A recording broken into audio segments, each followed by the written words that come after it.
This podcast is sponsored by Skylight Frame. If you're looking for a great holiday gift, there is nothing more meaningful than a Skylight digital picture frame. Skylight is a touchscreen frame that everyone in the family can send photos to from anywhere, and they'll pop up in seconds. It is the perfect gift for new families, parents, and grandparents, or anyone who has all of their photos stuck on their phone. With Skylight, you can actually preload photos before you give it as a gift, without even opening the box. Once it's unwrapped and plugged in, the frame will light up with all those special memories. Surprise your loved ones this year with a beautiful Skylight frame, now available in multiple sizes and colors. Grab yours today because they're very popular and sell out around the holidays. For a limited time, you can get $15 off your purchase when you go to skylightframe.com/Mary. That's right. To get $15 off your Skylight frame, just go to skylightframe.com/Mary. That's SKYLIGHTFRAME.com/Mary. A choice right now, between fear and love. It's just a rock. Out of the dark night of ignorance and into the shining light of truth. Expanding reality. A population of citizens capable of critical thinking. We don't see things as they are, we see them as we are. There's a level of reality where everything dissolves into an ocean of energy. We empower our experience by insisting on our authenticity. That's very profound. Very. Expanding reality. Welcome to Expanding Reality. I am your host, Brandon Thomas. This episode, we've got Philip Kinsella. He wrote an awesome book called You, the Public Deceived, the Grand UFO Deception. You guys check out this interview here. He goes through his own experience. He is an experiencer. We talk about all kinds of cool stuff. We get into the spiritual elements of it. Of course, you know I can't do an episode without talking about simulated reality. So give this a listen, guys. Philip is a sweetheart of a guy. He's absolutely wonderful. Links to his book will be in the show notes, and here's the interview. Join with me today, Mr. Philip Kinsella. Thank you so much. I really appreciate your time, and I'm really looking forward to our conversation today. Why don't you tell my audience and the folks out there listening and watching just a little bit about yourself, my friend? Yes, my name is Philip Kinsella. I live in England, and I've had multiple UFO sightings at close range. There was one episode where there had been what I assumed was an alien abduction back in the winter of 1989, and that led me into the further exploration of what we may be dealing with. I'm also an author and a researcher, and very dedicated to my cause of inquiry, and I'm very honored to be linked with a lot of brilliant minds on this planet. Absolutely. It's great to talk with you. I can't wait, like I said, to get into this discussion with you. You also, your book is published under Flying Disc Press, which is by Philip Mantle's publishing company, correct? Yes, that's right. And Philip Mantle is a mentor and a real great guy. And the book that he's just brought out, a new one of mine called You, the Public Deceived, the Grand UFO Deception, which is more of an analysis of different cases, but also summarizing with several theoretical pieces or contents that we can explore with regards to the perplexing phenomena that still eludes all of the researchers. Absolutely, it does. And yeah, and I went over your book. Thank you again for sending it to me. It's brilliantly written. It's absolutely beautiful, and it's a lot of fun to read. And you cover it all. So you just talk about the crashes, the abduction phenomenon, some entities, some theories, and some NDEs as well. I'm with you. I think it all ties in. I think it's all one big phenomena. I think there could be, you always leave the open to the possibility that it could be nuts and bolts craft coming from another star system. But the more you look into it, the more, and I think that's where everybody starts, right? I mean, you start with, it's a physical ship coming from another place, and then people say, well, it's in Zeta Reticuli, and you've got the Nordics, and you've got all these type of physical entities that occupy the same universe as us, just with a technology that's much more advanced than what we're capable of doing, or what our governments tell us we're capable of doing. Let's put it that way. And then, that's kind of how it is, but It becomes much more elusive the more you look at it. There's so many facets to it. So let's start with what do you think we're up against in this?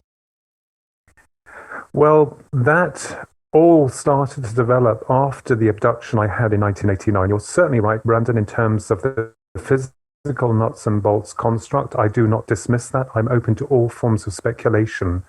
But through my experience, demonstrated clearly that there must be some other elements which we must incorporate into the phenomena. And one of those is how it is that these so-called aliens, or greys, for want of a better word, if we just use those because they're the only ones that I've really researched, are able to bring someone through physical matter. Now, back in 1996, I kept thinking about this, and I was afforded some information that came in a flash or a bolt out of the blue, which demonstrated that perhaps we are dealing with something that goes beyond the physical nuts and bolts syndrome into what we would call interdimensional states of reality.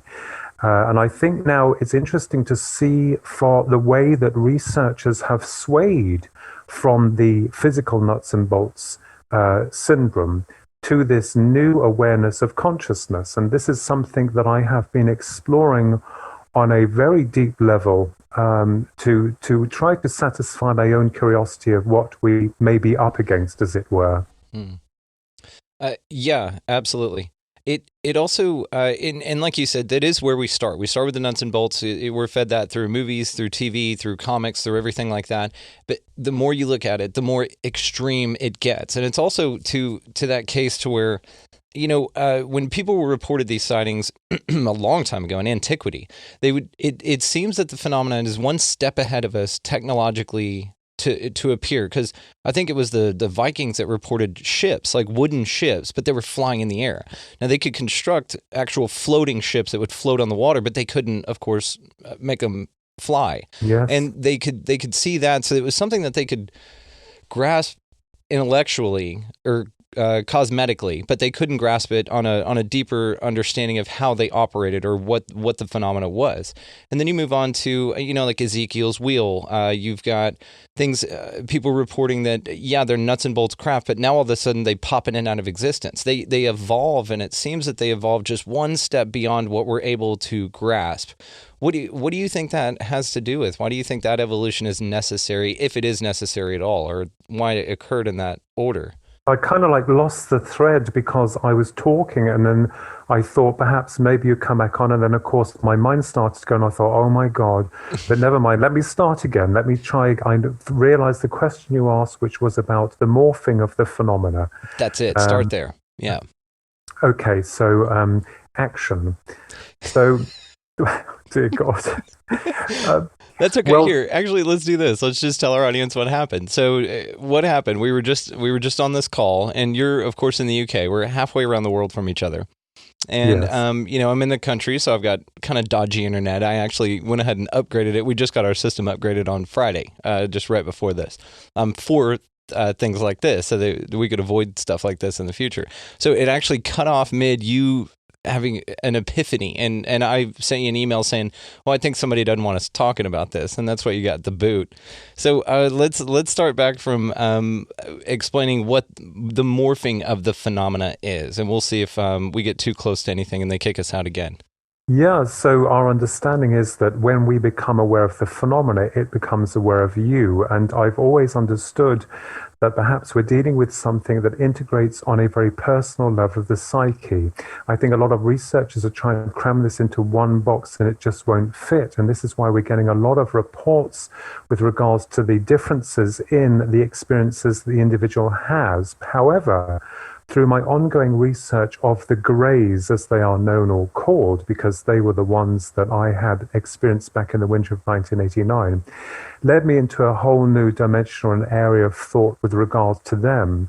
And this is what jolted me into understanding that the phenomena has morphed. Back in the 1950s and the 60s, there are a lot of accounts, some of them that I believe were absolutely true. For instance, the Betty and Barney Hill case, where they had the physical interaction, and then the second part of the experience appeared to integrate on a very, deep subconscious level of experience. And these came through in what was known as dream states. So there are definitely, through my understanding, two aspects to the phenomena, but it has morphed because in the old days we were dealing with ghost rockets, and then the flying saucers, then the triangles, and now we're seeing some crafts of very odd shape and design. So I believe that the intelligence behind it does not want us to fully integrate with that consciousness, whatever consciousness that is, or those beings as they are known as. And I think it's very interesting because from my perspective, from my understanding of what's going on, is that it's a clear indication that people are talking about, disclosure, but I don't think that this intelligence wants to disclose itself to us. It's almost as if we're chasing shadows, certainly where the greys are concerned, because they're like specters, and certainly not the benign intelligence that we will expect from another world or another realm or dimension or whatever you want to call it. So these are puzzling facets indeed. Have you seen in China when they clean out panda cages, and what they do is they put on panda suits, and so they mimic the animal, and then they walk into their environment as to either appear as one of them. Native Americans used to do this. You've seen the pictures where they're dressed as a wolf or something and slunk down and become part of a pack. It almost seems like that's what it is, because clearly they're not trying to hide in the sense that they're everywhere. People have reported them since the beginning of time. But it does seem like they camouflage themselves in a way, and maybe their panda suit is a psychological panda suit, right? Maybe it's something that it's to the form to where they want us to see, but they don't want us to understand. Like those pandas know that there's somebody there, and the new panda just hopped in, but they don't know that there's a human being under that with a story that drove a car there, and they don't understand all the elements to it. It almost seems like that's maybe what's going on with this, and that's why it's one step out of our understanding or our realization. Yes, and a clear indication also that those entities don't really want anything to do with us. They want to take what they need from us, and then they disappear. They take off until they come back again. And I believe also that understanding the phenomena, the complex process of the abduction certainly grabbed my attention, because I was always curious as to how they did it, what the greys were, where they come from, why they're doing what they're doing. And to me, it seems suspect that we have an intelligence that appeared like clones that themselves cannot reproduce. And one of the questions I wanted to ask was, why would a species that cannot replicate, be interested in reproduction? And this is where a lot of the questions began to formulate within my mind about what are we dealing with. The other part to this is very complex, but I always say to people, before we ask any questions about the greys or the aliens, we have to take into consideration about what we are, what we represent. And this is an area that most people feel very uncomfortable to address, because when we're dealing with elements of the paranormal, most notably the UFO phenomenon, and also the greys and the abduction process, we have to take into account of why they are doing what they're doing and form some speculations around that. That's important, I believe. Well, the good news is you're on the right show. This show is, I recently had a guest on, and I'd said this show is not This Is What Aliens Are About. It's called Expanding Reality. So what we like to do here is speculate wildly. And the what if game, I love the hell out of that, man. So we can definitely do that. You're in a safe place here, Philip. So we feel free to do that. Yeah, so when I began to investigate the greys, as they're known, as it were, I wondered how it was that I was able to be forcibly removed through solid matter. And the abduction itself is a very long-winded experience, so it's going to take a long time to explain all that. But it has been documented, and it's not unique in any means of the word. It's a lot of people go through this, but I wondered how it was they're able to transform a part of you to them. And I kind of looked at the near-death experience. And if we take this one step further, this is what led me into areas of consciousness, of the soul, very uncomfortable areas that we need to address, and what we represent as humans. And my understanding was that, if we were some form of cosmic accident, that we had evolved by primarily from some big mistake, as it were, or I didn't buy it. because the way I saw it was that as humans, my understanding is that we come through into this incarnation, we build memories and experiences, and when our time is up, we perhaps could take those experiences back to the source or the field of where we originally came from. And perhaps if we take it one step further, to expand upon the process of creation, as it were. Now, I know most people are dead against, and I'm sorry to use that pun, life after death. But my understanding was that it was crucial to the research, because, you know, it's all very well as looking into the area of the UFO phenomenon, but not really addressing, you know, our primary roots and what we represent. So this led me into a completely different area of research with regards to soul survival, life after death, and, you know, those on the other side, as we call it. And then I found a shocking connection between what people call the near-death experience and also the abduction. One is, in a lot of occasions, more positive.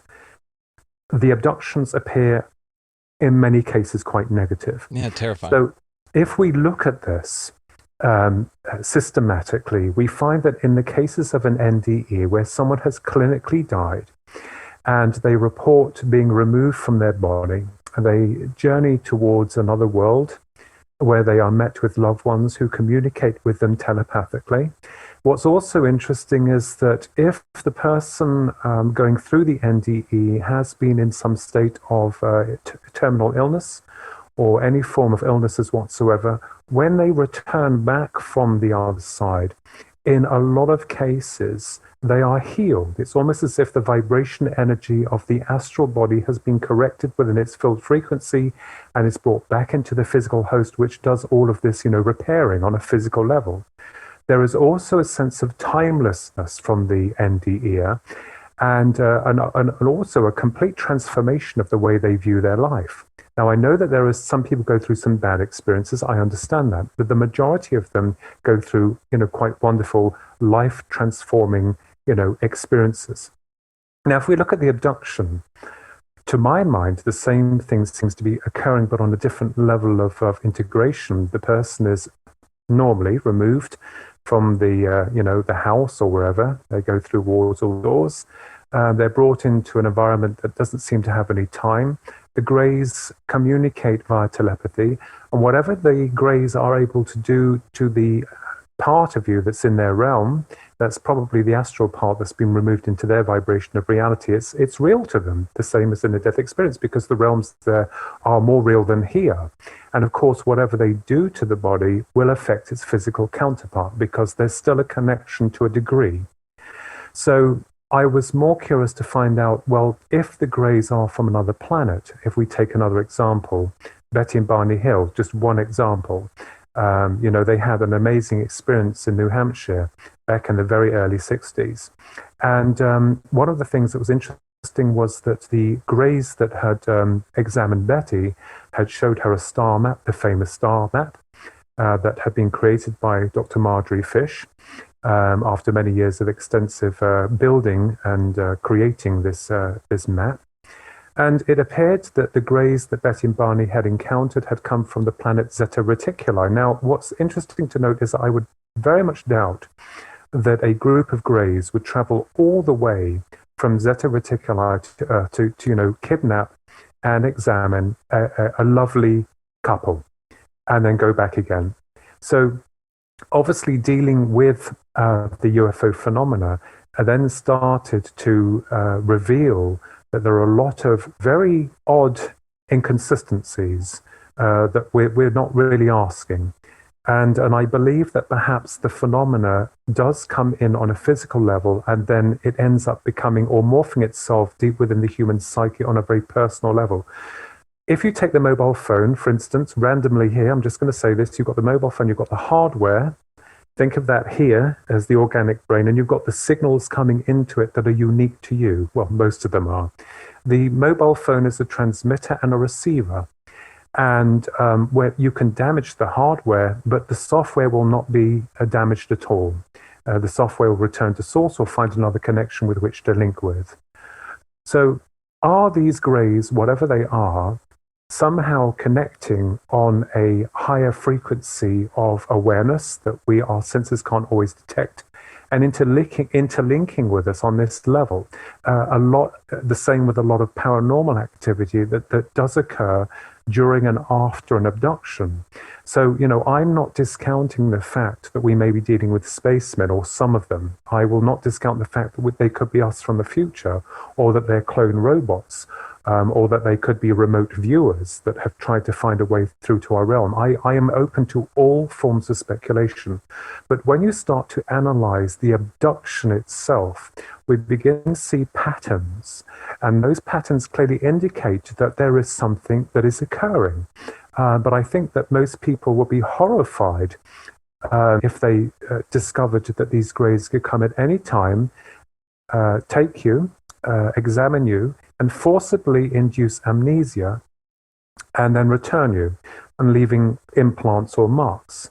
And I believe also that the areas of where the person is not able to remember or record the experience is because, unlike a near-death experience, the greys implement some kind of psychic link. They want the individual to be conscious throughout the experience. And I think that's important to them because they need to have the connection, or the psychic connection, so they can download the fears or the information that they demand. Because if you look at the greys, they come across as like a blank canvas. They don't understand about love, of taste, of smell, of empathy.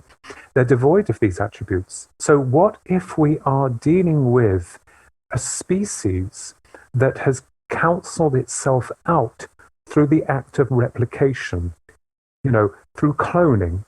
And I think that this is where my idea of, cloning whole humans has to be brought into question.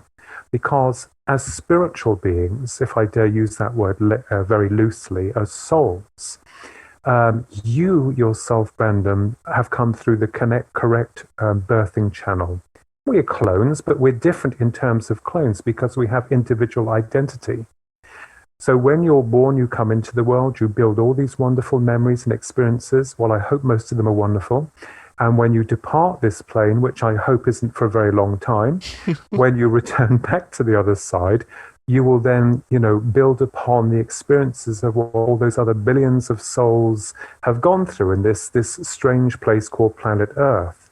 Now, if I cloned you in a laboratory, let's say I made 10 clones of you, manufactured genetic clones. My idea is that they would have only the one single memory and one imprint of one single life. They will have no memories of past, i.e. in the world of spirit, or perhaps future. So the argument is, and it's very theoretical, when those clones die, that spark of awareness may not be strong enough to get back to where you have come from. And if the greys are implemented this on a universal level, and they have found a planet which surprisingly goes through this form of reproduction. And this is why I wanted to look more into the so-called hybridization program. I didn't see any hybrids at all when I had my experience back in 1989. My experience was, let's just put it this way, very intrusive and embarrassing. But at the same token, I understand from other researchers and those that have experienced this on all manners and levels, indicate there is some kind of program going on. Now, Dr. David Jacobs, who I met in Arizona some years ago now, he believes that they are among us and that they want a takeover. Well, I respect the good doctor's thoughts on that, but there may be another reason as to why the greys are doing what they're doing. So that in a nutshell is basically where the idea of consciousness, of soul, of replication came into fray with regards to the research that I was doing. Okay.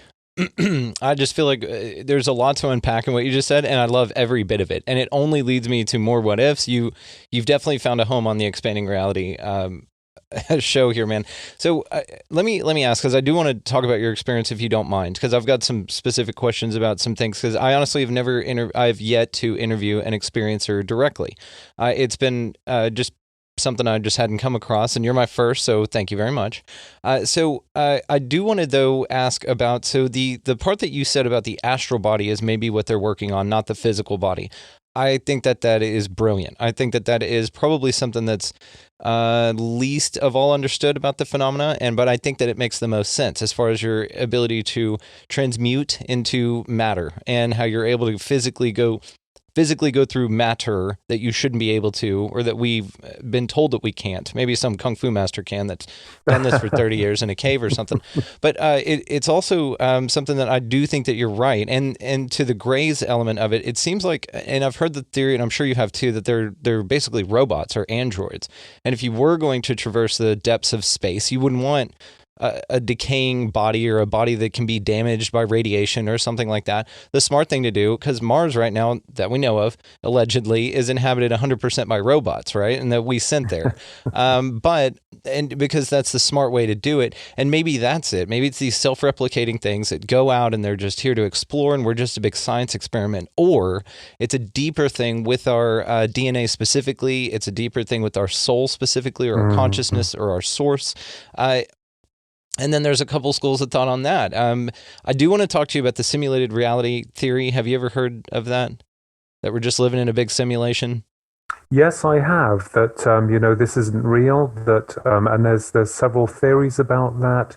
I always felt that when I was a kid, and I believed that the world went on forever. I'm not a flat earther, by the way. Okay. But when the teacher told me that we were on a planet, I had to grab hold of my chair because I thought I would fall off. Right. And then the shock of trying to work out, well, what's holding all of this together? I mean, what are we looking at here? This is incredible. And of course, I've looked into areas of the universe, of consciousness, and that, it could be possible that when we are born into this realm, when we, come into this reality, that there is a program that is linked within our brain that is telling us what we are seeing.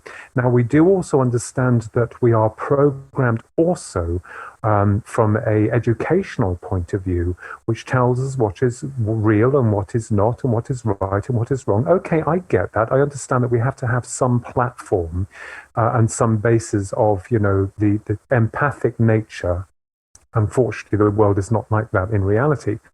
But then we get deeper into the fact that, when you start exploring alternative realities, such as the UFO phenomena, or the psychic phenomena, or the universe, or even our creation, which is very shady, you then find that you're told that you're barking up the wrong tree. So as I said before, I wanted to find out whether or not I was lying or the system was lying. And this is where the inception of the title for the book, the new book, You, the Public Deceived, The Grandeur for Deception, was born, because I thought, well, how can all of us be lying? Okay, you get cranks and you get disinformers and liars. In all forms of life, you'll get them. But in the reality, what we're looking at here is remarkable, because we are now extending our once condensed thoughts about the phenomena into areas that once were considered laughable back in the 80s. Channeling, certain levels of channeling. It's the same with mediumistic abilities, where you get, people who profess to be a medium, and then those that are a medium. The same with contactees or so-called contactees. I think a lot of the information from the past would show us some shady areas with contactees, and those who, yes, because where were they? Where were the aliens? They never made an appearance. And there was one good friend of mine, Neil Geddes Ward, an author and an artist, you'd find very interesting to talk to on your show. He said to me, well, they didn't take the center stage. So, the aliens always seem to be elusive in nature, or never seem to turn up, or if they did, they were some model from years ago. So I think, the deception is very deep in terms of not just the state that, that we work under, but also from our very own people. And there's something else, if I can just say here, Brandon, which is very interesting. People prefer to believe in something that's untouchable. For instance, the Bible. We go into the sacred texts. People believed in angels, of the miracles of that time. You mentioned Ezekiel and all the rest of it. And then, and now if anything happened in present times, it'll be like, no, it can't happen. It can't possibly happen.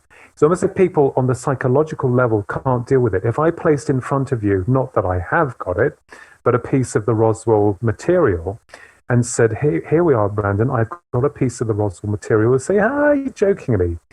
But if a lot of the things that happened in the past are more of interest to people, it's as if we can't deal with what's happening in the present and we have to move on. But certainly, I totally agree with you. Going back to, without me, going off course here, but going back to simulation, it is very feasible to assume that we are being controlled by some form of software program that's being, downloaded into our minds.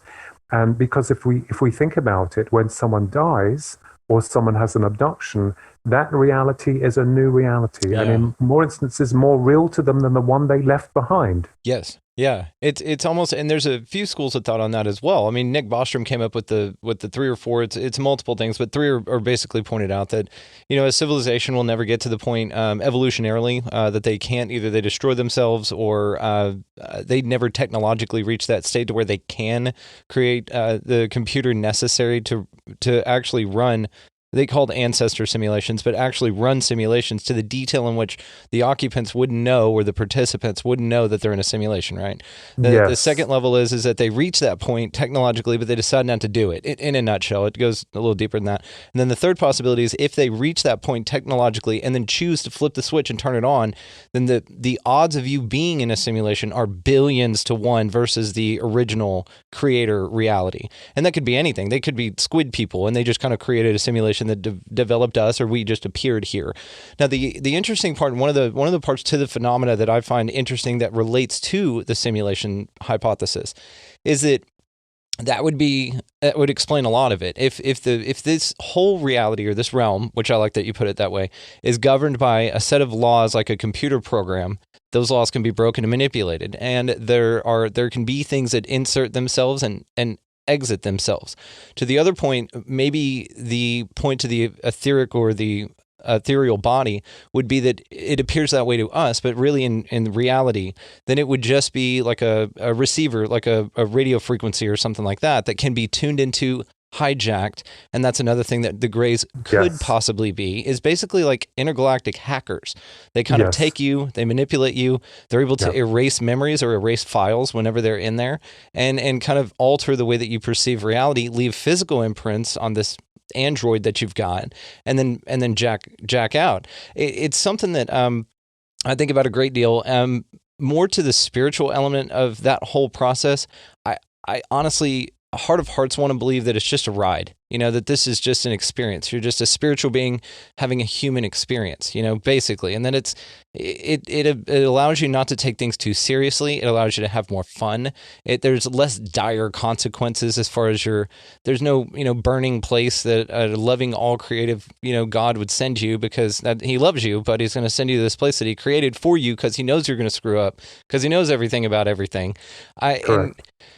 It comes down to, there for a long time there, and what I'd still kind of like to entertain, the more romantic option, if you want to go on a spiritual path with it, is that we're all God experiencing itself subjectively, meaning that we're all created. I'm you, you're me. And if it transcends time and reality, then of course we could all be everything at once, but we just need to be individualistic, and it created a duality type of a system, hot, cold, dark, light. But you need the contrast to have the experience that you're here to have, which is, it's just a ride. It's just whatever the hell you want it to be. Yes, absolutely. And this is where, most people still within the UFO community try to divide the essence of what we are, and against the UFO phenomena, because sadly, God love them, a lot of people want to still believe in the other planet hypothesis. I absolutely, totally understand that there could be other species out there, but let's look at it this way. My understanding and my certainly research and the proof of that, I mean, I know that people say that I'm a medium. But I was more fascinated with the ability of consciousness being able to survive this plane of reality beyond death. I had a big hang up about losing people that we all do, and that took me through a dark period. But it was proven to me that they continue, that there is soul survival. Now, what's interesting is that I believe that what we call the other side is that God is a part of us, so we call it the God force. I don't see it as a man in a chair. I believe that the God is experiencing reality through each individual form. And then when we finish this journey, we then send that data back into the collective force of the Godhead, so that the expansion process continues with regards to creation. Now, if you have a species who is outside or somehow devoid of that and wants that, because they've, if they had replicated themselves, then you'd almost be desperate to attain what you had lost in some ways. And I believe that if we look at what the Greys are doing in terms of, DNA, in terms of memories, of experiences, you've got to feel sorry for them to a degree, because they act like specters. They come in and they go out very quickly, and they deceive. They also lie to a lot of people. But I certainly agree when you mentioned all of us being the same being. It reminded me of an episode of the Indiana Jones and the Crystal or something. Crystal Skull. That's it. Yeah, and everybody hates that movie. I love that movie. The end showed everything, because the Grey, all of the other Greys were coming into one. It was all and that I got the idea. Wow, that's incredible, and it made me feel kind of good that we're all perhaps one of the same thing, but experiencing this. And yes, going into our Genesis, which is all very shady. I've looked into areas of that. I'm not an expert, but we are entitled to formulate our own conclusions. Yeah, certainly, you don't have to be an expert. You can look at it logically and just ask questions about it and go, this doesn't make sense. Why we create ourselves in our image? Why is it plural? And, the gods with, small g and with an S, it's what is that all about? Yes, well, I believe that, when we look at the human or the model of the human, there could be a possibility that we had been fashioned from our cousins the apes, or the DNA had been utilized from one and then infused with something else. People call that alien, and I feel that may be the way forward. The Sunday school version that we've been afforded is rubbish, because if we were the true inhabitants of this planet, we would not shy from our very own sun. Our bodies would have been adapted to a more suitable environment, but unfortunately it hasn't. And science is rigorous and absolutely, totally ruthless. If anyone dares speculate that we had been the product of some form of extraterrestrial intervention, and I'm not talking about the Greys here, I believe that perhaps we were created by something that was in their image, as is in our image. But that's another argument, and one of the things you'll find that people will tell you how they see it, but we have to be open to all forms of speculation. But I totally agree with you there that, we are all going through an experience, and that we are, to love, to understand, and when the journey ends, a lot of people report that when they pass to the other side, it is a universal experience of love and of acceptance, of total unity, and the beauty of being individual for a moment in time. Now, most people are horrified because they think, well, will I be absorbed back into the God force and not have identity? No. We understand that there is an aspect of the personality which survives beyond the state of death. Doesn't mean to say that it's completely nullified or absorbed back into the God force, as we call it. We don't know enough about that because no one's been in the core of the experience long enough. So we can only speculate as to that hypothesis. But certainly, yeah. It's awesome, man. I knew I was gonna like talking to you, but I'll be damned, dude. There's a lot of depth to you, and I really, really appreciate you coming on and talking to me about all this cool stuff. So let me ask you this: if it is the case that after death, and I think that what you say, the fears that we have about after death is, number one, the seemingly unknown, right? It's very hard to say this is what it is because you're told a lot of things, right? And you're told a lot of things from people that you trust, your family, your parents, all that. But it turns out that maybe that's not accurate. And the only reason they believe that is because they were told that as well. It's not a direct experience. And the biggest issue that I've got with, if that's the way in conventional religion, is that it's not innate. It's got to be told to you. It's not something that you experience on an innate level. Like your hair growing, your eyes blinking, your heart beating. These are things that you don't need to be explained as far as your body's ability to do it and to function that way. If we're talking about your eternal soul here, there'd be a clear roadmap. If there was a right and a wrong, and it was that dire, it was your eternal soul, then I don't believe that it would be so open to interpretation. And I don't think you'd have mortal representatives here on earth that diddle children and that, beat their wives and things like that. And that's the guy I'm supposed to be listening to. I'm supposed to follow that. No, thank you. I'll take whatever the opposite of what this guy's selling is, and it's in a way, it's deceiving to the point, but I also wanted to bring this up, and you made me have a thought whenever you were explaining the nature of reality earlier, that maybe all of the combativeness, maybe all of the alternate ideas, maybe all of the science that they say is settled, that I don't think science is ever settled. I think that there's an ever evolving. I think that a lot of the science is just theories based on theories based on theories, and that still aren't very provable, but then they prove it based on the theory before it. Now, what may be happening is this is all just a big puzzle, or it's a big game, or it's an experience, like one of those escape rooms. Have you ever done one of those where you go in and it's timed and you have to follow a bunch of clues and you have to solve a puzzle before the time runs out? Well, I would fail miserably because No, you do it as a team, man. It's actually a lot of fun. Come to the States, we'll do one. Come to Texas, you and your brother, come on out. I'll host you guys, and y'all come do one. My point is maybe that the naysayers, maybe all of these things, it's an opportunity for you to discover the truth.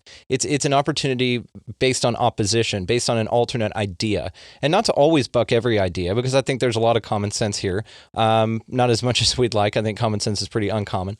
But as far as, fire burns, if you step out in front of a bus, that's probably not a good idea. Things like that. I think that there are concrete, I don't want to say rules, but I think that there are concrete guidelines perhaps. But as far as the nature of reality, it could very well be just whatever the hell you think it is. And you're experiencing the world some way else. I'm experiencing it some way. And that could be what it is, with shared experiences that we then all interpret on a different level. Yes, definitely. And as I said before, we're all trying to squeeze this to the same box, and it will not fit. And as I've been looking into this, I'm finding that this is happening on a personal level of integration, personal. And that could lead us into the understanding that, with regards to our journey here on Earth, I agree with you also going back to everyone again with life after death, trying to squeeze it all into the same box. I believe I had an experience when I was very young. And, I'm not here pushing anything or proving anything. I cannot and will not. But it has changed me on a personal level. The experience that I had of almost dying when I had crossed over, if that's what you want to call it, there was a point or an abyss where I felt like I wasn't in control. And I felt also like that, everything here on this planet was very human. We're looking at it in a very humanized fashion. I believe that when consciousness, and I still believe, and I've been corrected so many times, but consciousness is awareness of self. When that separates from the body, the soul, it's consciousness. When that separates from this reality, it is stripped of the human, parts that we had been, the very animalistic functioning to a degree of what we had been in this life. And, I know that people try to bog it down with fear and control, which has happened in history through, religion and fear-mongering. I believe the process is very natural. No one complains about coming in, and they have very little memory of it, as they do when they go out. They don't complain about going out. At the end, it's It's almost like relief to them. So I believe that there are fascinating aspects with regards to the survival of consciousness. However we glam it up, there are certain things that we do know. Belief shapes reality. If you have a belief in something, that's shaped into your reality of how you perceive that reality to be. The Greys themselves, going back to the Greys, something must have happened to them, on a monumental level. And I like your idea of robots. That also has been explored. But they seem to be harvesting or wanting something that they have lost. And on a primordial level, in terms of the physical inception of what we became as humans, could we ourselves have appeared as, first of all, as a blank canvas, and another species had integrated their intelligence, fashioning us? Are those Greys doing the same, fashioning themselves into a new genus through us? We don't know. And these are questions where people will put down your throat saying, no, that's not how it is. But as I say before, we have to be open to all forms of speculation. So there's a multitude of things occurring here. It's not just the UFO field, because once you start exploring the UFO phenomenon, this kind of like changes the individual. They become more receptive, more empathic, more creative, more aware. And I believe that a certain programming has been disrupted. The system that we live that wants you to believe that you live and you die, that you're told what to do and this is what you're to believe, and you're to toil the soul until you die, and then that's it. But a lot of people now are going through some form of awakening on a conscious level. And I think that is good, as long as it doesn't damage or, get people who unfortunately have gone AWOL with it. By walking a very structured path and being able to balance both sides equally, I think you're safe there. I think, some people, God love them, they go too far one end or they're too restricted on the other. But again, this is unfamiliar territory to many, and they will reject it outright because they haven't had time for it to absorb or condense within this here that's the beautiful and wonderful organ called the brain. So, yeah. Yeah, and the way you describe the UFO phenomena and how it appears is exactly the same way, or how people experience it is exactly the same way that psychedelics affect the psyche. I don't know if you've ever imbibed. We're not here to. If you'd like to talk about it, we can. That's okay. But I can tell you that, especially like Terence McKenna, I know that he figured out, or he speculated that the UFO phenomena was a psychosomatic one, that it was created by either the Earth itself on a spiritual type of a level, or that us as a collective conscious were doing it and creating that.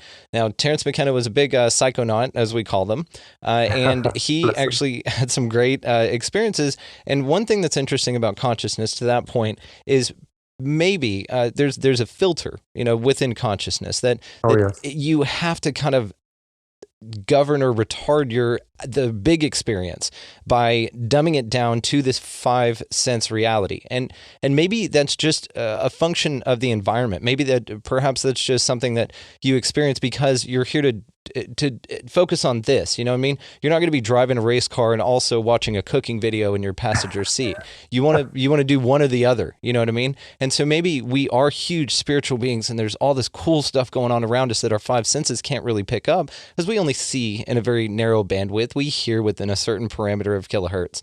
And, whenever psychedelics enter the picture, it's almost like it retards that filter a little bit. It malfunctions, sort of. Or maybe that's a way of unlocking a door that shows you, hey, this is what's really going on around you. And this is how your brain can really operate with this high data input, because you get a ton of data, visual, auditory, everything.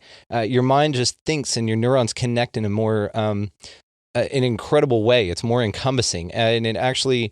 It's a great process, and I don't recommend it for everybody, but I definitely say that there's a lot of not only studies that have been done on it, but it kind of, the way that it affects your reality is the same way the phenomena acts sometimes. It goes beyond reason. You're okay with it because you're aware that that's what's going on. Not the abduction thing necessarily, because I hear that that's a terrifying experience for a lot of people, not everybody. But it's almost to a degree to where it is just outside, but happening around us all the time. And there's a filter in your consciousness that won't allow you to perceive it in a direct way. And maybe that's, again, part of because you're here to drive a race car. Maybe, that other thing and the things that you see through the window as you're driving this car, to stick with the metaphor, are extra, but they're not what you're supposed to focus on. They're a part of the experience, but they're not what you're here to do. As far as that goes, you're here to check out what flowers smell like. You're here to feel what the ocean feels like. You're here to pet a dog. Dogs are awesome. You're here to build relationships and know those kind of communicative type of experiences. But I think that this is a glimpse of it. It's all, like I said, a ride in my mind. The thing that is most romantic to me is that reality is just a ride, and you're here just to touch, smell, taste, see, and hear everything you can with the little bit of time that you got. And when the ride's over, you go pick another one. To the NDE experience that you said about being dispassionate about where you lose the human things, the fear, the judgment, things like that. I have heard of a couple of near-death experiences where somebody said that they were above their body and they were floating above their body, and they turned around and looked at their own body, the thing that they'd been in forever, and we're kind of partial to our bodies, and they said it looked like an old shirt that they had just taken off after a long day, and that's how that they were just very dispassionate about it, and that experience of an NDE makes me realize, or makes me question the extraordinary abilities of people that come back with NDEs. They're able to really tell you, look, the consciousness is everywhere, and we're in this just soup of consciousness. You're only here dialed down to this frequency to have this 3D reality experience, and that's why you get to struggle. That's why things are the way that they are, because it also is a dichotomy. It's a dualistic universe, so you experience everything. Yes, and I agree, because it's a personal journey. And this is the thing, the system that we serve has hijacked not just perhaps the grays, but the system has hijacked the way that we are allowed to view ourselves and creation and the universe and, life everlasting, because we are, ostensibly led to fear, to control. And this subjugates consciousness to the level where people start to panic. If you look now, there's more, desperation, there's more psychological, mental problems, and I believe that a lot of people now are getting to the sense where they think, hang on just a minute, is this everything? Is this the lot? Science continually, poo-poos all of these subjects that other researchers have taken it upon themselves to investigate. And why do you think it is that a lot of these so-called people, the shadow people I call them, those that govern in high places, are keeping an eye on people like you and many other people through their research to see what they are revealing, to see what they're thinking? We are so scared of one another because we don't know what the other person's thinking. The greys seem to work as a one hive mind consciousness, and I believe that the system wants exactly the same thing, to replicate a one mind so they can see and hear and feel and sense everything. And this is not a good way to go forward. Our individuality is what makes us unique. We find God in the next person. We find fascination through other people that create the most wonderful things, whether it be music or art or literature or, programs. It doesn't matter. We are seeing a reflection of greatness in many other things, and the system is adamant in destroying that. And I think what's happening now is that, a lot of people are waking up. And, by God, we are allowed to question.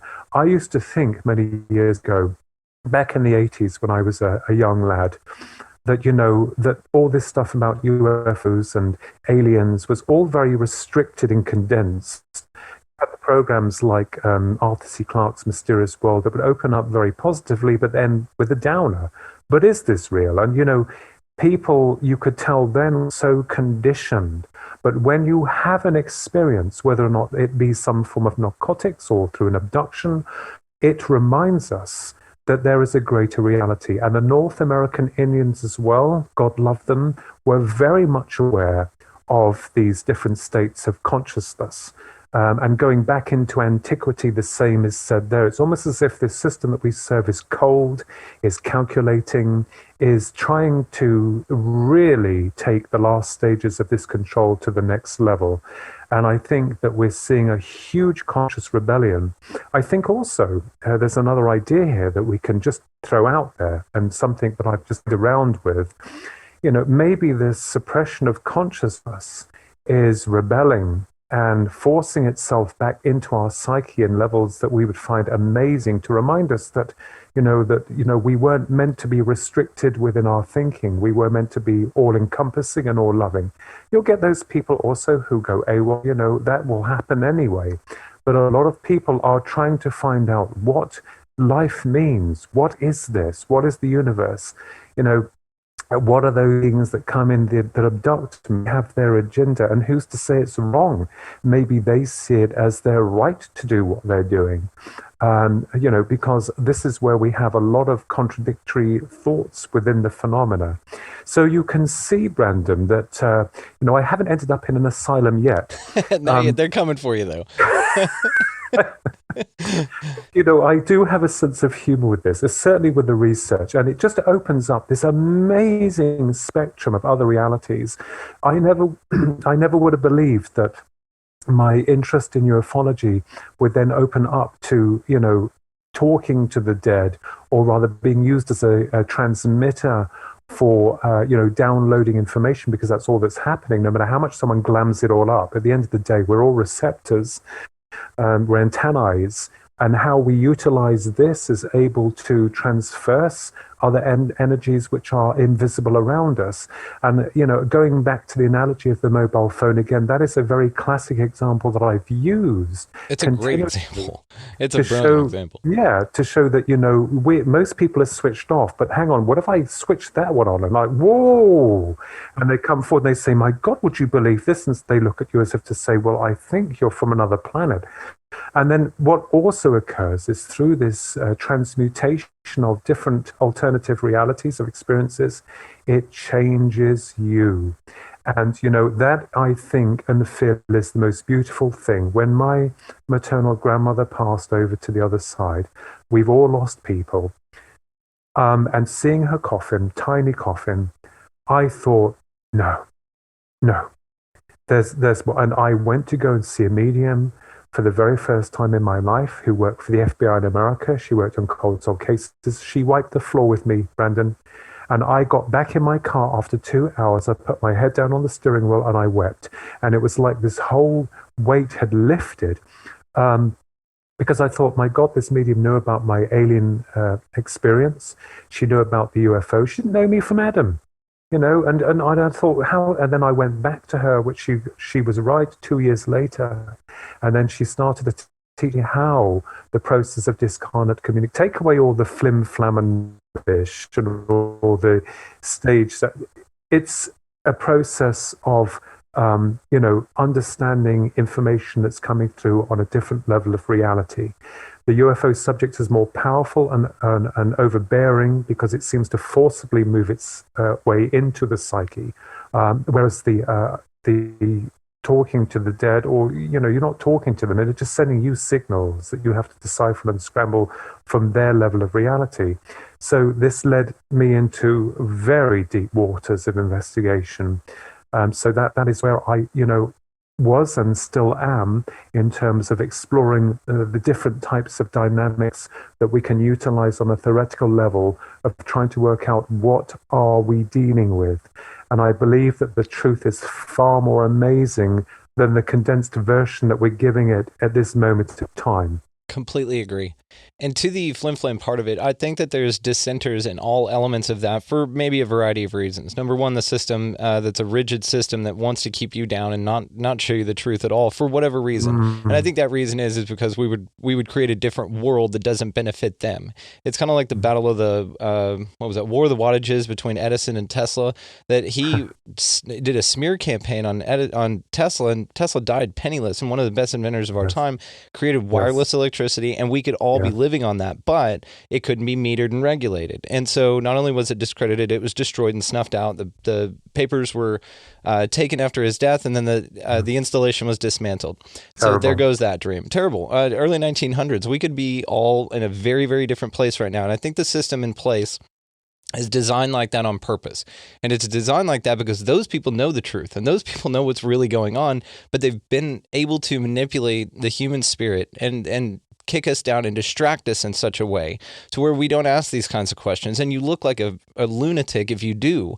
But it's one of those things that, why aren't you talking about the football game? Or why aren't you talking about this reality TV show that everybody's watching that therefore you should be watching too? Why are you talking about this alien shit? Well, the other part of that is why... There's an old saying, because that's society, right? That's the bulk of people. I think that, like you said, there's a lot of people waking up now, and a lot of things are happening in a variety of different ways. But there's an old saying that being well-adjusted to a sick society is no measure of good health. So I would say that you and I are in better health, amongst our peers as well, that knows that these kinds of questions are what keep you going, because man, you look at these folks, not all of them, but you look at people that don't ask these kinds of questions, they're miserable, or they're entirely happy with being ignorant. And I'll go down on a few paths with some folks, and I can be a little verbose, as you can tell. But I'll go down a few paths with some people, and they're like, I don't like thinking about stuff like that. It blows my mind. Like, I can't comprehend things like that. I'm like, but that's the exciting part of it. They're like, just do what you're told. Just go with this the way that it is. And I just refuse to do that, like yourself. But to the flim-flam element of it, I think that those are there for a couple of reasons. Number one, to profit, because they either know that it's true, or they don't believe in the system at all, and they just want to profit off of it. But what it does in them profiting off of it, it discredits the phenomena, because it is a phenomena. It is a real thing. Mediumship is a real thing. The UFO phenomena is a real thing. And there's even, there's a CIA guy who was told to infiltrate UFO groups. I forget it wasn't Dottie, was it? Rick Dottie? I don't think so. Anyway, there was a guy who worked for the CIA who infiltrated UFO groups and actually gave talks, but he led everybody in the wrong direction. And they did that on purpose as a disinformation campaign. And it's so why would they do that? I mean, because I think that we're onto something here, but also it's another divide and conquer tactic, just like what's going on right now with the world, with the racism, with the mask and no mask, with all of these things that divide you further and further and further, because they don't want us rising up and figuring out that they don't want to wake the sleeping giant. And I think, unfortunately, it's like we've been asleep, but the fingers are wiggling, and now the wrist is moving, and now the other hand is moving. And I think the giant's being woken up little by little, but it's a chain reaction type of a deal. And I think having conversations like this just further solidifies that. So I wanted to ask you, though, definitely about your mediumship or your experience. Which one do you want to do first? I'll let you. Well, the experience itself, I mean, mediumship, anyone can claim anything and become sensationalized. I've never in my life been one of those people. I have always been after the truth and working out how things work. So that was another area that really interested me in how they were able to communicate, and also the other side. I will say that something was proven to me back in the 8th of June, 1998. We were doing a lot of research at Rendlesham Forest here in Suffolk, England. And I co-authored a book with the original investigator, Brenda Butler, called Sky Crash Throughout Time. A further investigation of the Rendlesham and the UFOs that were there before and after the initial UFO experience with the American military in 1980. I've met Colonel Charles Holt. He's a wonderful man, very on the ball, and Jim Peniston. He's a lovely guy. And but one of the things that we did after Peter Robbins had suggested, back in the late 90s, he said, you got to go there. You got to go to Rendlesham Forest. You got to see there's some strange things still going on there, And Peter is a dear friend. And so we decided to go out there, and we were performing these experiments, me and my twin brother and Susan. I heard a song by Karen Carpenter, wonderful singer, beautiful artist, no longer on this side of life, called Calling Occupants. And I thought, I wonder if that's possible. I wonder if we can call them. So to cut a long story short, we had done a meditation here in Bedford, a week before to our journey to Rendlesham, which is a 2-hour journey for us here, walk in the park. And we asked them to appear to us that we would take no equipment with us. And bearing in mind that we'd done a lot of research, a lot of strange things happened. Again, it's like an area where I think when UFOs have penetrated a certain area, it brings in a level of high strangeness. So on the 8th of June, 1998, we had gone, I've got to think about the dates here because there's so many in my head. We had gone to the forest and we performed this experiment in the middle of the field, just outside the forest. And we had been witness to an amazing formation of a triangular object with a gap and a circular appendage underneath it. It was silent. It was glowing brilliantly above these trees. It was huge. And I started to run towards it. That's a whole new story that did happen. It was recorded, and I've put it in my other works as well. But one of the things I found was that I was thinking to myself, well, is this operating from me, or is it like knowing what I'm thinking and then doing that because we're all there, or is it wanting to show itself to us? So I believe that consciousness, individual consciousness, has some part to play in it. The confusing aspect is people will say, well, did it belong to the Greys? Well, I don't know. I couldn't tell you because I didn't see any Greys at that time at 1998 when we performed this experiment. People look at you as though, oh, you're just making it up. No, this actually happened. And I documented it, and Neil Geddes Ward did a small documentary and they used the CGI thing with it. It was incredible. Can we replicate it? No. So going back to the abduction in 1989, that was completely different and totally unexpected, and nothing that I had sent out mentally to them saying, oh, I want you to abduct me, or I want you to come and get me. Nothing of the sort. It just happened. But it did leave physical marks, and there were also some patterns that another researcher has connected that is very, very odd indeed with regards to what happened. And it's interesting, too, that you said, because the observer has a lot to do with the phenomenon, how it's experienced. And Yes. it's interesting because some people see different entities. Some people see craft. There'll be 5 people standing there, 2 people see it, 3 don't. And they're all looking at the exact same place. And so the observer element of it, I think, can't be discounted, and it can't be just dismissed and swept away. I think that that's a big part of it. And so, yes, I do think that on some level, this has a lot to do with our consciousness. And to what you said about the phenomena, when you look at it, it looks back. And then when it looks back and you look at it, it notices you're noticing it. Then it'll do things to have you notice it again. And it is this kind of dance that goes on. It wants you to know it's there, but it doesn't really want you to know what it is. It leaves you wanting more, but it won't tell you what it really is. It's an interesting dynamic between the observer and the experiencer and the phenomena itself. It's fascinating. So tell me about your 2016. Right, that was with the 9th of April 2016 at exactly 11:15 at night. That was witnessed by other people. What happened was that my twin brother and I had returned from a couple of friends in the village of Copal, police friends. They were celebrating an early birthday meal for me and my brother. My sister and my niece were also present. They had come in a separate car. So I didn't drink because I drive, my brother doesn't, so I had to drive us home. So my sister and my niece drove on, and my niece lives in the village of Marston Mortain. We had moved from there many years later. We had lived there, and she dropped her mother off. So then 10 minutes later, I decided to take my brother back home because it was getting late.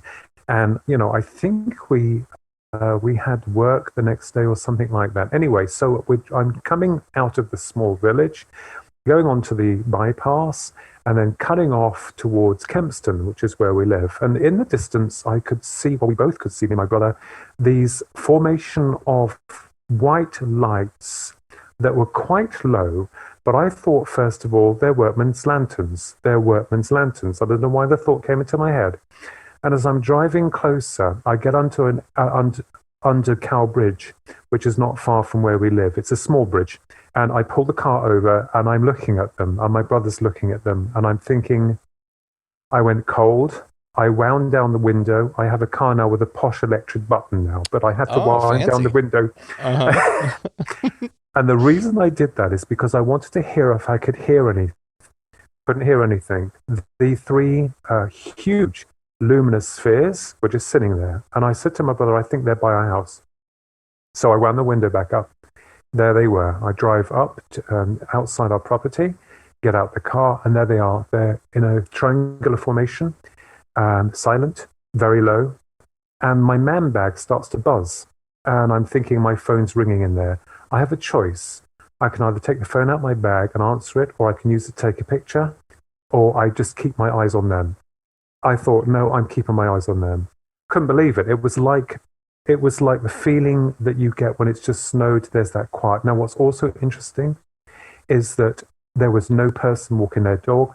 There was no person coming back from the pub. There was no one. So I'm looking up at them. My man bag is going off again. And the huge sphere, they're all the same size, moved over very slowly towards the back one to the front one. It didn't touch. Then it went back again. And then they moved in a configuration where they were in a line, a perfect line, 1, 2, 3. And they started to move off quickly this way. And I couldn't believe it. I was like, oh my God, this is incredible. I couldn't believe, your brain's trying to process all of this. So I get indoors and my phone's ringing again. And I pick it up and it's my niece. I said, are you phoning about the UFOs? They were my exact words. She said, have you seen them? I won't use the word she used in there. You're welcome to, but you don't have to if you don't want to. She told me that when she dropped her mother off, she was driving in the village of Marston Mortain and she saw these 3 triangular lights on their way. She pulled the car over, she got her mobile phone out and she filmed them while they were on their way. And I said, well, I've just seen them. So I went upstairs and I made a report on Facebook straight away. Then I had the next day, on the 10th of April, slightly earlier, probably around about 8, 9 o'clock. I didn't document the time for this, but a helicopter came over very low to our house, very low. And this racket, so I went outside with my brother to the back garden, and the helicopter is positioned like this so that you can see in front of us going round. It's going round. And you could see the pilots, and it was a white helicopter. It wasn't a police helicopter, and it wasn't a military helicopter, at least not from my observations of that. But it was going round, and then caused all this racket, and then went off. And I thought, how strange. But then I thought, no, because people can get confused. Someone might phone up and say, can I report 3 UFOs I saw the other night? And they say, what do you mean? The helicopter? Oh, yes. Now, I know most people will say no, but I'm sorry, these things have happened. Now, I then had a person come for reading to see me, and he said to me after the reading, I've got something to show you. And he pulled it out the envelope, and it was the 3 lights that he had seen on the night that we had. And I said, well, I'm going to tell you something, sir. They were very low, like waiting for us. Now, does that make me and my brother special? No, it doesn't. But it was incredible, and they were documented in the new book, You the Public Deceived, because I wanted to show people that, these things do happen and they are documented. I have a chap that I'm talking to this coming week who read this in my book and has seen them and wanted to talk. He's going to talk to me about this. So, but when they are there, and you're thinking, well, why? What are they doing? We got no communication, if it's sounding a bit crazy here. There was nothing, but it was awe-inspiring and absolutely, I can't find the words. And once again, another puzzle. It'd be lovely if they beamed us up and told us all and then beamed us back down again. None of that happened, and we didn't lose time. That was exactly at 11:15 when I had got out that car and they were above us. So they must have got there probably, I don't know, they were sitting there and there was no one around. There was no one around. But you've had an abduction experience, and so Yeah. with all of this, though, it seems like that you're kind of like tracked or marked. Basically, there's like a big spotlight on you guys at all times. So that's why these things and the phenomena will keep appearing. When you had your experience, did you? Let's talk about if you're comfortable with it, your abduction experience, because I'm Yes. curious about that. But I do want to come back to your sighting and tie the two together. So walk me through that. What happened there? In 1989, we'd lived in the village of Marston Mortain. That's where my niece lives. She's moved now to another neighbouring village.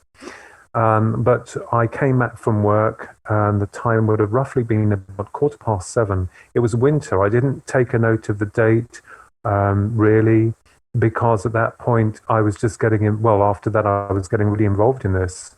But I got through the door, and we lived in a cul-de-sac in quite a large house, and all the doors are glass. The front part of the house, frosted glass doors, and all the doors were. And this is a central theme that starts to occur with the abduction itself. So I got in the door and I walked through the hall and I walked straight to the kitchen/diner, laid back against the counter. Our dog Benji at the time is in the front of the breakfast bar. So the glass door is open so I can see out into the hall. Now I must stress here that as you walk straight forward as you came in, you would go into a shower room, and also my brothers and mine, we used to share all those years ago a study/bedroom. It was quite big because the house had plenty of rooms. And so this is important for me to state that.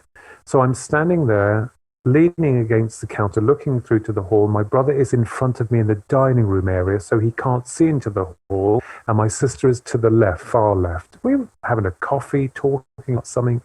I remembered I wanted to go outside for a cigarette. I used to smoke then, never smoked indoors. But the atmosphere began to change. It became electric. It was bizarre. And I remembered the dog starting to growl. When they start to growl, and I'm like, well, what the hell's going on? And then all of a sudden, did something very strange. He froze. Then his head looked up to the ceiling. And these were his exact words that I will never forget. He said, "There's going to be an earthquake or grandma's going to die." And our maternal grandmother at that point was still very much alive. I looked at him and he remained frozen like this, looking above the ceiling. And all along, the atmosphere is getting more dense, more electrified. Then there was this light that came up from the driveway to our house. And I thought that my mum at that point, at 20, was coming back from work. And when I saw this light coming up to the door, the light intensified and the dog started to really bark, really quite scared because he was distraught. And as this light got brighter, where the doors are to the frosted glass doors to the house, they started to bend. It was almost as if the light was manipulating the physical structure of the door, the glass doors. There was, big another panel of glass there as well. And instantly, as this going backwards and forwards, my mind screaming, my brother's frozen, my mind screaming, what is happening?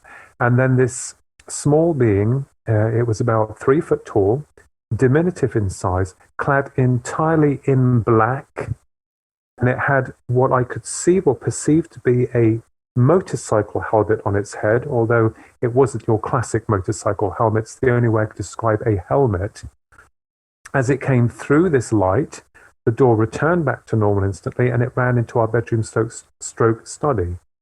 At that point, my brother snaps out. I don't even recall what happened to my sister. It is conceivable to assume that she may have been knocked out as well. I don't know. And this is what we think may have happened.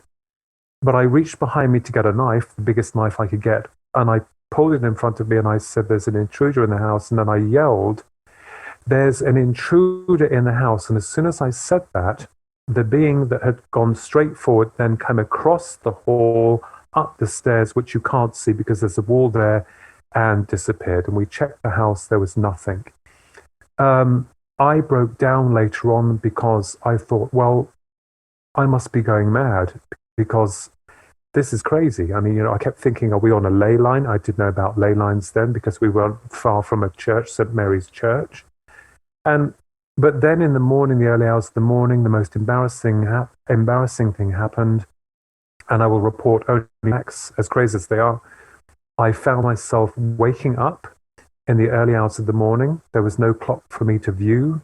On my back, 3 feet off the floor, about the same height as the being, and in the hallway of where the being had come through the door. But I can't move. It's almost as if I'm being forcibly moved forward. So my head is being pulled forward, but I can't move. I'm aware, I'm conscious, but I can't move. And I'm shocked. I'm like, well, then I go through the kitchen glass doors, as easy as butter. And I'm thinking, hang on just a minute.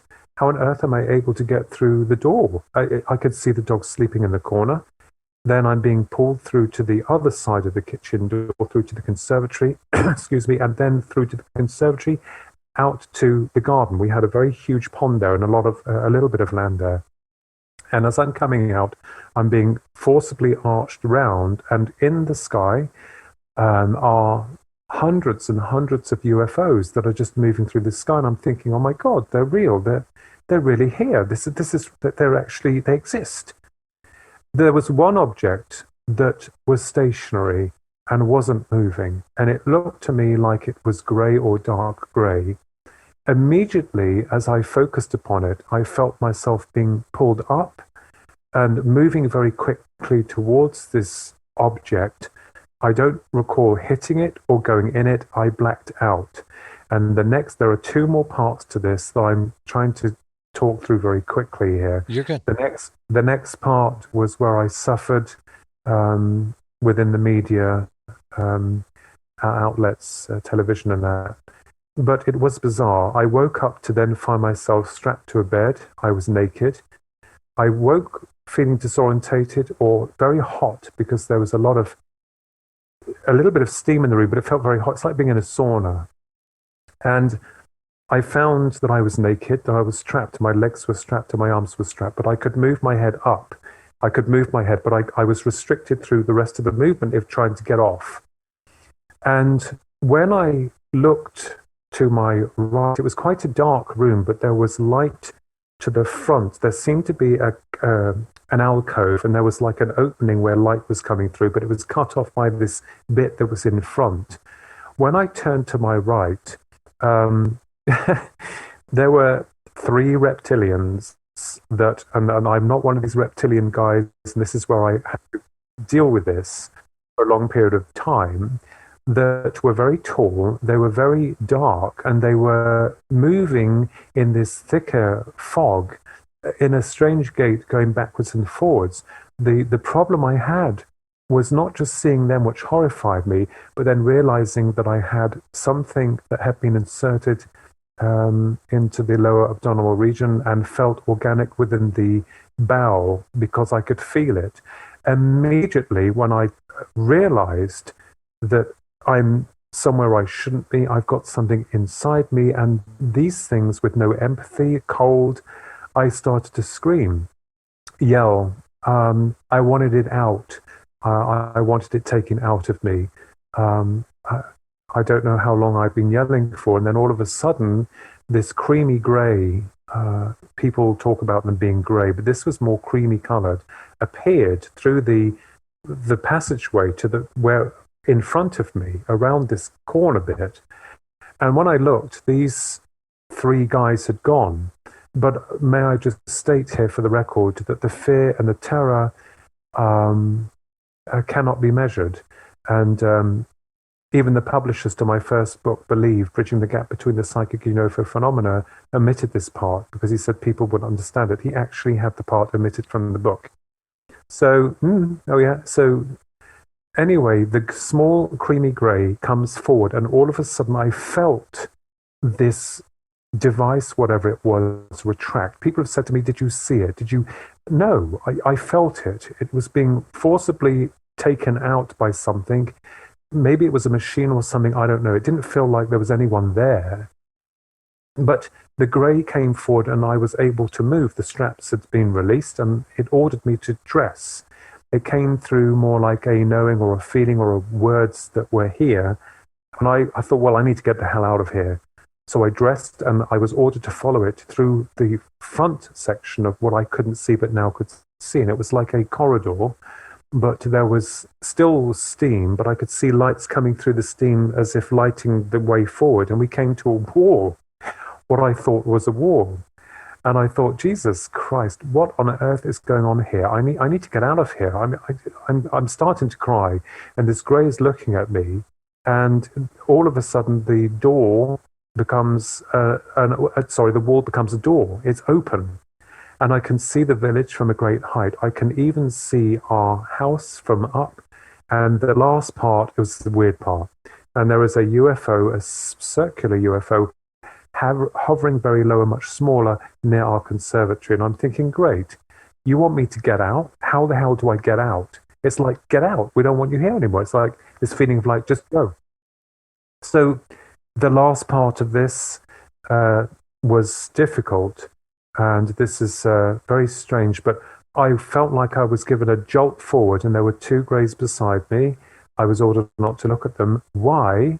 I have no idea, because I'd seen one on there. It's old news now. I'm coming towards the last part now, so I'm coming down towards the garden, and I see in front of me Noddy. I call him Noddy. My brother's illustrated him. It's years ago, the same thing happened. The greys take off. I'm not allowed to look behind for some reason. I can't look behind. I'm not allowed to go back to see. So this last being is standing in front of me, and my God, this one was very striking in detail. He's standing there underneath this silver UFO, circular with lights around it. It's smaller, but he's standing, he's about 4 foot tall. I can still see him in my head. It's clearly the whole thing. His face was more human, but it had a pronounced point here for the chin. Had very large black almond-shaped eyes. Had more of a pronounced nose. He wore one-piece khaki uniform. He had knee-length boots on, but he wore this pointed hat on his head. It looked ridiculous.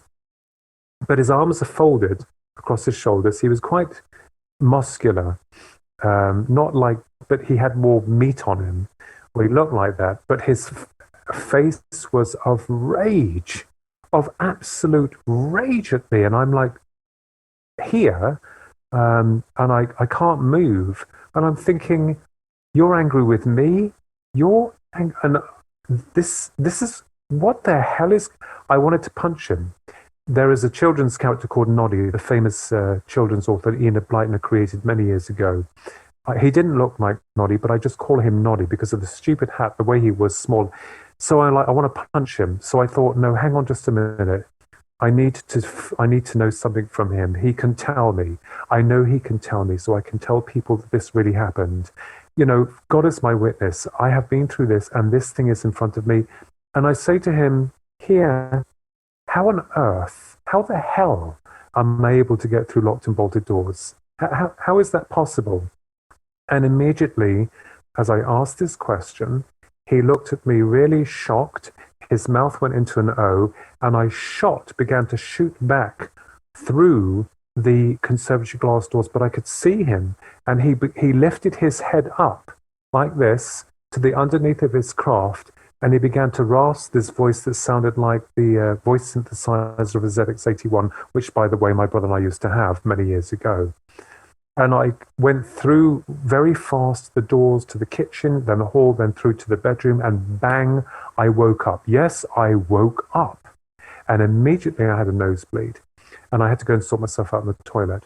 The next day, I found that I had 3 red puncture marks in the back of my right ear that were in the shape of a triangle. My brother tried to photograph it with one of those instant Polaroid Kodak cameras. It wouldn't come out. I had 3 marks on my right arm. I suffered continuous nosebleeds to the right nose, and I found it difficult to walk. Now, what's interesting is that the doctors were going to cauterize my nose because, embarrassingly, it would just bleed, like just come out. It would just flow. And it stopped after 2 years' time. But then I started having problems with my right ear, and I still do. And that heralded another strange experience with the doctors when I went to go and have it examined 3 times, and nothing's been done with it. So I assume it's something that has to stay in there. People will say, oh, it's all fantasy. Well, yes, but to some degree, I wanted to find out how it was I was left with physical marks, what the black being represented, why things happened as they did. Our dog died shortly afterwards with a brain tumor. And when I'm not saying that it was attributed to the experience of what happened when the being in black came through the door, because the dog had been severely traumatized. But what's interesting is that this led me then into the idea of how the Greys were able to extract an individual. And going back to Noddy very quickly, another researcher called Pierce Back actually said, well, do you not realize that Noddy, as you call him, was mimicking the actions of your brother earlier that night? Yes, he was mimicking. It's almost as if he believes that whatever this intelligence was had neurologically or psychologically overridden his processing of reality. The same possibly with my sister, to knock them out. But I'm not unique. But at the end of the day, that is, in a nutshell, what happened. I have nothing will be added, nothing will be subtracted. I've had people trying to tell me it was this or that, and I'm like, I can't change it. I don't know why it happened. Yeah. And it's your story. I think it's fascinating and interesting. So do you believe that your body physically was taken, or do you believe that it was more of an ethereal? So your body stayed there, they jacked your soul basically, and that's how you were able to transmute matter. That's how you were able to get through everything, and that's also how you were able to descend the craft from an elevated perspective, because you just basically just fell through and appeared on the ground with no impact or sense of falling or anything like that. Floating. See, that element of it is fascinating to me, because I've never heard that before. That's been the first experience of that kind that I've ever heard. But then the physical marks would transfer, in theory, right, from your soul to your body, because you hear of people who have had past life regressions where they've got birthmarks on them, and basically they remember getting stabbed there, and that's how they died, or they have head wounds from a bullet wound, and then they'll shave their head, and there's one on the other side too. And so it's almost like your soul can imprint basically on your physical body. Now, did you have an implant in your ear? Is that what was discovered, or just an issue? Well, it began as an issue, and then after some time, I went to the doctors many, many years later, because it was a problem. Every time I showered, it felt clogged. There was something in there. And on one occasion, I felt whatever it was physically move back in the ear, and I mean physically, to the point where I was so shocked, I had to phone the doctor. And I went to the doctor, and he had a look, and the first examination, he didn't say anything. The second examination, a couple of years later, led to the doctor looking in the ear, then looking, and then leaving it. And what was weird was nothing more was said about it. It was like it was just left. And this is the God's honest, I will not lie. The third one was the most revealing. So I phone up the doctors and I say, look, I'm awfully sorry. I need to get this checked. I've had it looked at twice. I need someone to tell me what it is. So, and I think this will amuse a lot of people here. It certainly amused me. You've got to see the funny side to this.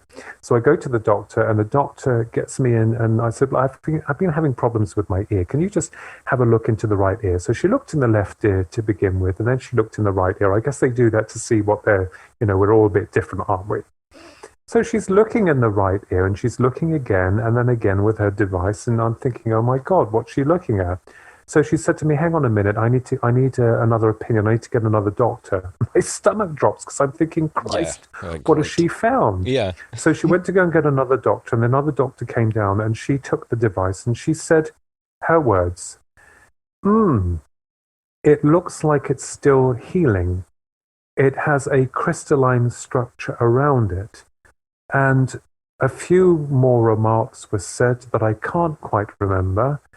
That didn't make any sense to me. And then she put the device down and went back out again.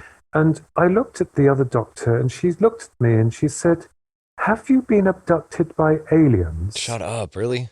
And yes. And I went back to my car. I laughed and didn't say anything. I went back to my car far worse than I'd gone to the doctors. And I thought, now another person had said, do you think that the aliens had control them? And I'm like, well, I wouldn't go that far. It could have been just jest. But one of the strangest things I found was that it's just got to stay there, whatever it is. And I still have it in there. And I can feel it. And most people say, oh, go to get this done. And I'm like, hang on just a minute. This is my body. I will do as I please. I don't have to if that was taken out and shown, they still wouldn't believe. This is my experience. This is what I feel I need to do. And I'm thinking about the 2016, event. So if a big if it is from them, then perhaps it's some kind of link, transmitter, whatever. Yeah, like a tag. That's kind of like the thought on it. Yeah, and you remember that Dr. Roger Lear did a lot of work with those. That was really cool. It's too bad he's not around anymore, man. I'm sure he'd take a look at it for you. Well, at the end of the day, I'm more than open to be examined. I have got nothing to fear, nothing to hide, but I want it done by the right people, because these ones were like, well, if you've got something, would they send you to an ear specialist, to the hospital? And I thought, well, this is weird. Yeah, and it's almost like in the reports that you hear about implants like that, it's like they're an organic material. They look somewhat synthetic, but then they bond with the tissue around by the human, which is interesting. And yeah, it's kind of like a tag. It's kind of like how we tag a whale or something and we can track them. So that's pretty cool. You're like a beautiful whale specimen to these aliens, and they want to keep track of you there. That's pretty cool. Well, they didn't seem very happy with me at the time, I can assure you. So God knows what the hell that was about. I have no idea. But Pierce Mack had suggested that perhaps this is something that may lead to past experiences and not just in this life. If we look at the phenomena of as Dr. Jacques Vallée has stated, and I had the esteemed honor of meeting him, it morphs with, and I'm always very respectful and very honored. There's no ego attached to it. I am honored to meet peers, your peers. But he realizes that there could be a connection with the folklore of the past that has morphed and transformed into what it represents today. So we could be dealing with something that's very ancient, that is connected with us, on a very personal level of psychic integration. But the experience was, there was nothing to tell me what they were doing or why they were doing it. It wasn't like, oh, I've got all the answers. In fact, it created more questions, especially the Noddy character. And I thought, I'm not going to live this down. If I bring this out the way that it happened, which is exactly how it happened, I'm going to laugh all the way to the leads. And that's exactly what happened. But you know what? Being straightforward and honest and to the point has opened up new parallels to the abduction phenomena to a degree where I'm concerned. And I think you did it right, because a lot of people are embarrassed to tell what actually happened, and they will omit or leave out elements of it that embarrass them or that they can't fathom, and so they'll just go, oh yeah, I got taken up, went on a spaceship ride and came back, and they omit most of it or a lot of it, and they do that to the detriment of the research, because you need to know everything going on, and you need to be able to connect a certain amount of dots, like the paranormal element whenever that comes into play. I think the description of the beings that you saw are very important. I think you reporting it the way that you did, which is everything that happened based on your experience, is highly important to the research, and I think that's important. So if you guys get abducted out there, report it exactly how it happened. Don't leave anything out. Don't feel embarrassed. We're all in this together. You didn't ask to get taken. This was happened against your will. You're a victim in this case. That's why Philip Mantle's book, Without Consent. That's what it's about. You're not giving consent to this, and that's what's tragic about it, man, is that this happened to you. And in some cases, if you want to be an optimist about it, it happened for you. And I think that's a good way to look at it without driving yourself nuts. But let's be real, you had no real choice in this matter. It was happening whether you wanted it to or not. And that's the part that's the most disturbing about the phenomena, is that it didn't care about you. It doesn't care what you think about it. No. And it's a challenging thing, but I, again, can't thank you enough for sharing your story and then once more reporting it accurately, because it's what's necessary for the research. I think that's important. Well, my brother tried to replicate. I mean, when I went on TV, and I never asked to go on TV, I was sourced through a UFO group, and they said, come on, and then of course they knew what they were doing, and I realized not all of them, excuse me, but one of them was a complete circus, and that then shocked me, because I thought, well, being open and honest is what this is all about, but the media took it a completely different way, and I realized at that point what we are up against. So I thought, you know what, okay, that's fine. You carry on laughing, and I'll deal with that. But at the end of the day, I'm now wanting to establish what happened, why it happened, and what these things are. So it's not so much as the abduction that happened now, because I think I've grown past that point. I've got past that point of acceptance in terms of like, this is a reality that occurred to me, but on a different level of reality that people weren't talking about at that time. And they weren't. And especially with regards to the theoretical application in 1996 in the article called Spirits in the Material World with regards to the Greys and their modus operandi. And now we're finding this is all coming up, which is great. But no, it has changed me in a more, shall we say, positive individual, because I survived the journey. And I think when someone goes through a traumatic experience, it changes them on an individual level. But what's fascinating is we still don't know. And I think that's what really intrigues all of us, because it's up to you as the individual to try to work it out yourself. And even if you can't work it out, it is there. It's a reality. So it's multifaceted with all its forms and the way that it presents itself. We are dealing with areas of creation, of the mind, of the universe, of continuation of consciousness, which fascinates me entirely. So I am very grateful to a lot of understanding people that, are on my level as well. Awesome. Everything about this has been awesome. We're probably going to go ahead and wrap this one up here, but I really do appreciate you coming on and waxing philosophical with me and letting me go down my little rabbit holes as well, because I think we definitely parallel a lot of our thinking, and if nothing else, we parallel a lot on our inquisitiveness, on what we're searching for. I want to have you back on, and please tell folks again where they can find your book and a little bit about your work. Yeah, I've my book is published by Philip Mental's Flying Disc Press. It is available on Amazon. I know that Amazon USA had a problem saying currently unavailable. They're trying to sort that out, but you can get it on there.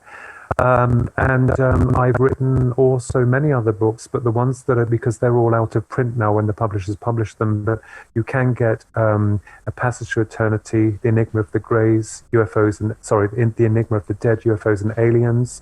And then my other book was called Guardians of the Dead. And this new one is You, the Public Deceived, The Grand UFO Deception. So it incorporates these spiritual aspects of consciousness and also trying to apply different areas of research that combines into one. We could be dealing with one entity here, but it's multifaceted. We're still working on that hypothesis. Absolutely. Absolutely. Thank you so much, my friend. This was awesome. I really appreciate your time, and we will definitely be doing this again, okay? So yeah, absolutely. And I'm going to go ahead and link your book and everything in the show notes as well. And did you want to post or talk about any social media or anything where people can message you and tell you how awesome you are and maybe share some experiences with you as well? Well, I mean, I don't have a website at the moment. The one that I had before was getting too expensive, so we are redesigning a new one. And they can find me on Facebook or on YouTube or the normal media outlets there. But as I said, I am very grateful. And of course, I always worry because when I speak of the abduction, it's almost like you fall flat on your face because of the ridiculous nature of what happened. But being a researcher and a so-called abductee doesn't do you much in the way of favors, because you tend to see things in a biased way. But I've never done that. I've always been open and very objective and very understanding to the experiences that other people go through. There may have been one more abduction years later, but I can't prove that because there were some things that were very odd that led up to that point, but I have no recall, and I will only report what I saw, what I felt, what I experienced. I will not add anything or subtract it in that manner. That's very important to anyone out there. Be honest and truthful. You can't go wrong with that, literally. Well, I feel that you are an altruistic individual, and I think you're very sweet. I think you're very wholesome and very nice guy, man, and this has just been an absolute honor and a pleasure, really. And thank you very much. Let's do it again soon. I think you're great. That will be an honor. Thank you very much indeed, Brandon. I'm very honored indeed. Thank you. Awesome. Absolutely, my friend. Well, thank you so much, and we'll do it again. Have a good evening, buddy. Thank you, and you as well. Thank you.